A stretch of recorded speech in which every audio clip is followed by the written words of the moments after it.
కుర్చీ పట్టరా చూస్తున్నాడు బ్యాక్ వచ్చి బ్యాక్ వచ్చి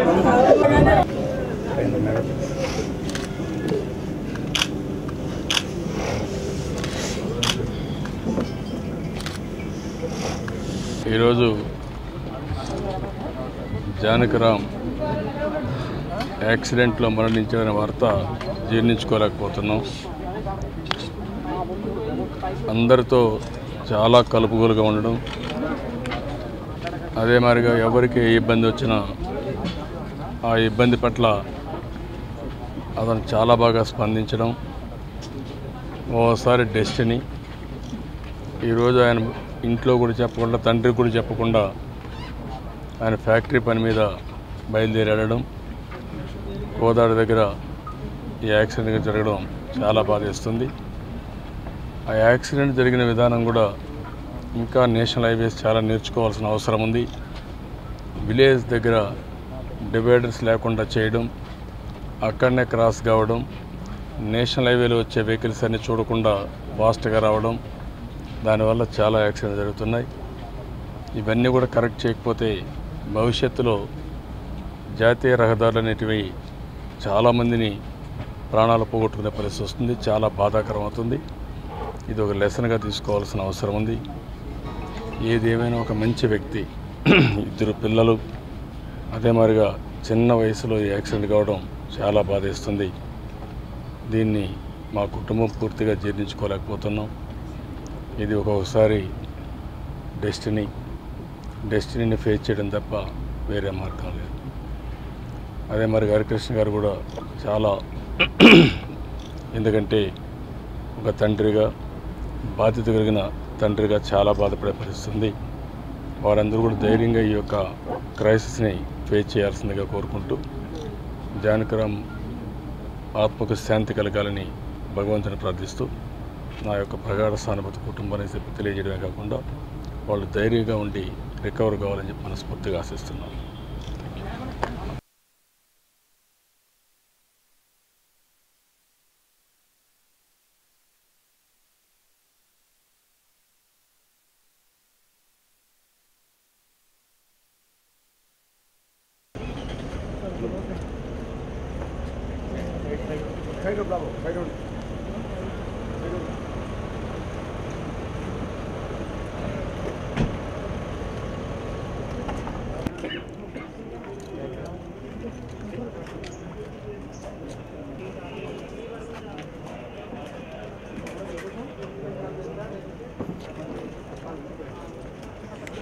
నందమూరి జానకిరామ్ మరి నందమూరి తారక రామారావు 3వ తరం వారసుల్లో అందరికన్నా పెద్దవాడు, రామారావు మనవాళ్ళలో పెద్ద మనవాడైన, మరి చిన్న వయసు నుంచి కూడా చాలా క్రమశిక్షణతో ఉన్నటువంటి వ్యక్తి. దాదాపు 10 సంవత్సరాలు అమెరికాలో ఉద్యోగం చేసి ఆర్థికంగా మరి సంపాదించుకున్న డబ్బులు ఇక్కడికి వచ్చి కాకినాడ దగ్గర సాల్వెంట్ ఫ్యాక్టరీ కూడా మరి దాదాపు 2 సంవత్సరాలు అయింది మొదలుపెట్టి, అది ఒక నెల రోజుల్లో ప్రారంభోత్సవం కూడా చేస్తానని చెప్పాడు. మరి ఇటువంటి సమయంలో ప్రమాదవశాత్తు మరణించడం దురదృష్టకరం. అటువంటి మంచి వ్యక్తిని కోల్పోయినటువంటి మిత్రుడిగా కానీ మంచి వ్యక్తి, మరి అతని మరణం ఆ కుటుంబ సభ్యులకు తీర్చనట్లు లేనటువంటి లోటు. హరికృష్ణ గారి బాధను కానీ, ఆ తల్లి భార్య బాధను చూస్తే గుండె తరుక్కుపోయేటువంటి పరిస్థితి ఉంది. ఆ చెట్టు అంత కొడుకుని పోగొట్టుకున్నటువంటి ఆ కుటుంబానికి మనశ్శాంతి కలగాలని, జానకిరామ్కి ఆత్మశాంతి కలగాలని కోరుకుంటున్నాను. అందరినీ సంస్కారంగా పలకరించడం కానీ, ఎంతో ప్రేమగా అందరితో ఉండేవాడు, ఎంతో స్వయం కృషితో పైకి రావాలనే మనస్తత్వం కలిగిన మనిషి. అందుకని తను చాలా ఎప్పుడూ కష్టపడుతూనే ఉండేవాడు. అలాంటి జానకిరామ్ గారు ఇలాగా యాక్సిడెంట్లో చనిపోవడం అనేది నిజంగా బాధాకరమైన విషయం. హరికృష్ణ గారికి, వారి కుటుంబ సభ్యులందరికీ, తారక్కి, కళ్యాణ్ రామ్కి, అందరి కుటుంబ సభ్యులకి దేవుడు ధైర్యాన్ని ఇచ్చి కోలుకునేలా చేయాలని భగవంతుడు మనస్ఫూర్తిగా కోరుకుంటున్నాను.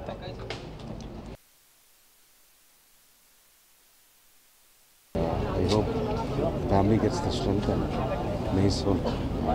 A family మొత్తం ధైర్యంగా ఉండాలనుకుంటున్నాను. Feeling it bad. It's a very good, చాలా మంచి వ్యక్తి. కొంచెం బాధ అనిపిస్తుంది. I hope the family gets the strength.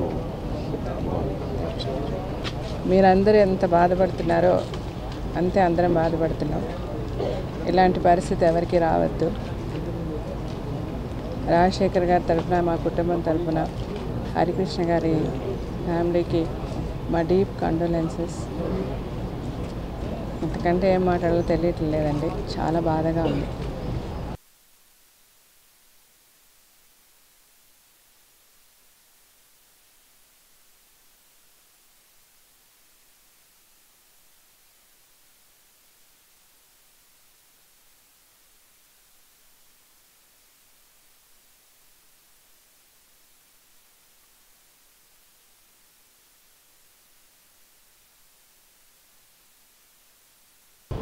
పుత్రశోకం అంటే ఎలా ఉంటుందో చవి చూసిన వాడినిగా ఎంత ఘాటుగా ఉంటుందో నాకు బాగా తెలుసు. కోటగారి అబ్బాయి చనిపోయినప్పుడు కానీ, మా అబ్బాయి చనిపోయినప్పుడు కానీ ఆ బాధ ఎలా ఉంటుందో కూడా చూసిన వాడిని. హరికృష్ణ గారికి ఈ పుత్రశోకం రావటం దురదృష్టకరం. మంచి బాబు, నాకు బాగా పరిచయం. నాకు ఈ కుటుంబంతో నేను సినిమా యాక్టర్ కాకముందు నుండి అనుబంధం. అన్నగారు ఎన్టీ రామారావు గారి అభిమానిని, వస్తూ ఉండేవాడిని. నేను ఈ ప్రాంగణానికి కూడా చాలాసార్లు వచ్చాను. ఇల్లంతా కూడా చూసిన వాడిని. హరికృష్ణ గారి మనసు చాలా వెన్నలాంటి మనసు అండి. వెంటనే స్పందిస్తుంది, వెంటనే విచారిస్తుంది, వెంటనే దుఃఖపడుతుంది. అలాంటి అన్నకు ఇలాంటి శోకం రాకూడదు. ఆ భగవంతుడి లీలలు చిత్ర విచిత్రంగా ఉంటాయి. నేను దేవుణ్ణి ఒకటే కోరుతున్నానండి, ఇష్టం లేకపోతే తీసుకుపో, కానీ బ్రతికించి ఆత్మీయులను తీసుకెళ్ళి బ్రతికినంతకాలం ఏడవంటరా అని ఈ శపించటం ఏంటో ఆ దేవుడికి తెలియాలి. ఆ దేవుణ్ణి కోరుకుంటా ఉన్నాను. నీకు ఇష్టం లేకపోతే తీసుకుపో, కానీ మమ్మల్ని ఉంచి దుఃఖంలో కృంగి కృషించమని మమ్మల్ని ఇలా ఉంచటం భావ్యంగా దేవుడని దేవుణ్ణి కోరుకుంటూ ఇలాంటివి కలిగించకండి. అది ఉంచటం తీసుకుపోవటం నీ ఇష్టం, ఎందుకంటే సృష్టి నీది కాబట్టి.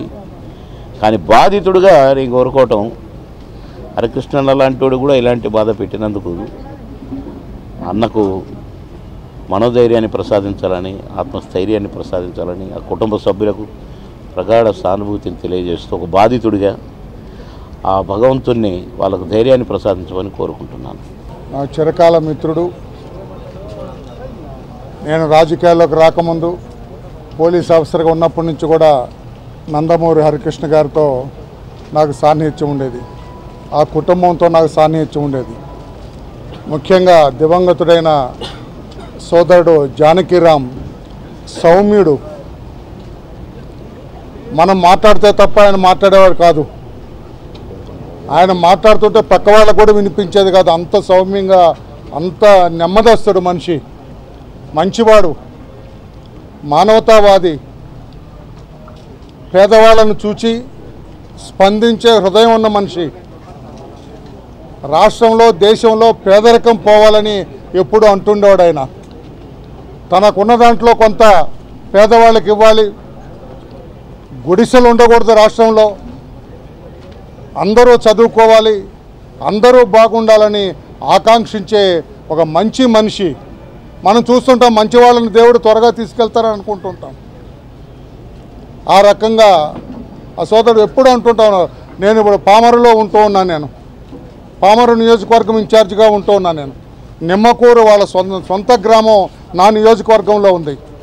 ఆయన ఎప్పుడు వచ్చినా కూడా ఆయన సెల్ఫ్ డ్రైవింగ్ చేసుకుంటే ఎప్పుడు అనేవాళ్ళం, మీకెందుకు బాబు, కావాలంటే 100 మంది డ్రైవర్లను పెట్టుకోవచ్చు. ఆయన తండ్రి కూడా అంతే, నందమూరి హరికృష్ణ గారు కూడా అంతే.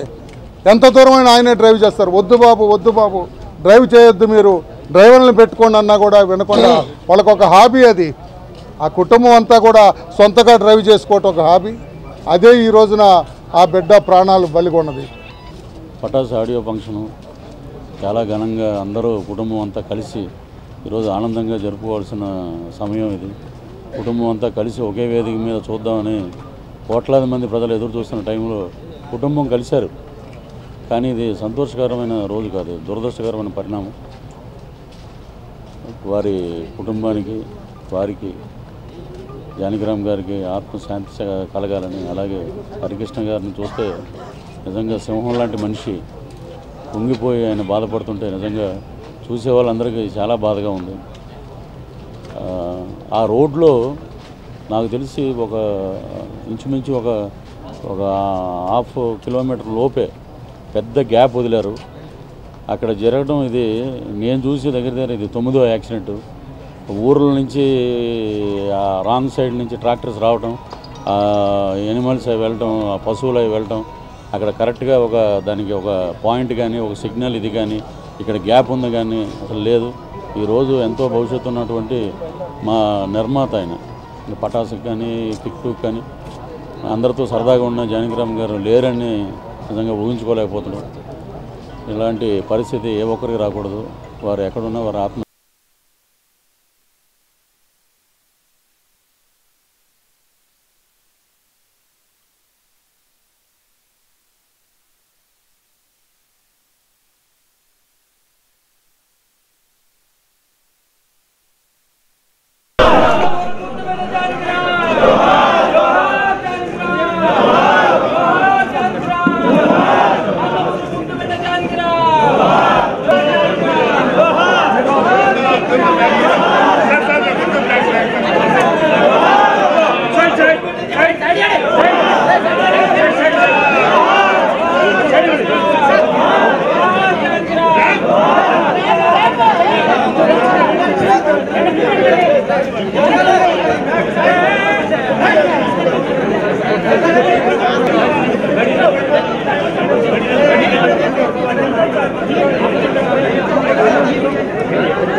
అన్న కవర్ తీసుకో.